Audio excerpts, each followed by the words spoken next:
everybody, it's Casey from the Pet Health Network, and as you can see by my little crew right here, I am a dog person, and we have a great dog video for you. Enjoy.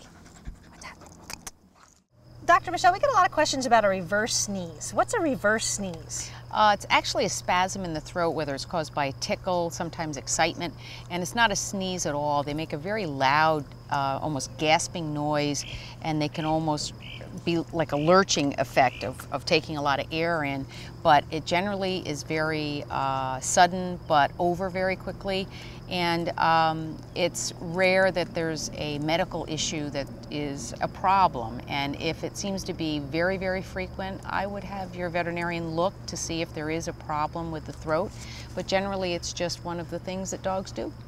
Thank you.